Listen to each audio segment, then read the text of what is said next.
তাড়াতাড়ি করে এই দোকান সব খালি করাও। এই মেয়ে, তুমি কানে শুনতে পাও না নাকি? কি বলতেছো? এই মার্কেট তো আরকে কোম্পানি কিনে নিয়ে আসে, এখন যে তোরা দোকান আছে সবগুলা এখান থেকে চলে যাইতে হবে। আমিও দেখতে চাই তুমি আমাদের মার্কেট কিভাবে খালি করাও। ভাইরা তোমরা এদিকে এসো, এরা নাকি আমাদের মার্কেট খালি করাই দিবে। এই তোমরা আমাকে কোথায় উঠিয়ে নিয়ে যাচ্ছ? আমি থাকাকালীন এই মার্কেট তোমরা কখনোই নিতে পারবে না। আমাদের কাছে রিয়েল ডকুমেন্ট আছে, এরা আমাদের থামাতে পারবে না। বস বস, আপনি ঠিক আছেন? তুমি তো কেয়ারটেকার তাই না? হ্যাঁ, আমি এখানকার কেয়ারটেকার। তোমার জন্যই আমার পায়ে ফ্র্যাকচারটা হয়েছে।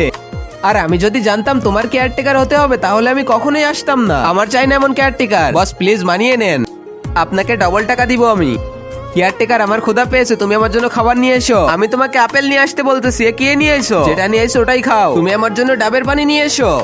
আরে তুমি এই ডাব নিয়ে এসেছো, এতে ফুটাই নাই, কিভাবে খাবো? আরে ওয়াও, এটা খেতে তো অনেক টেস্টি, মজা। আর আগে মহান আল্লাহকে তুমি ভালোবাসলে লাইক এন্ড সাবস্ক্রাইব করে দাও। আর পার্ট 2 দেখতে চাইলে অবশ্যই কমেন্টে পার্ট 2 লিখো।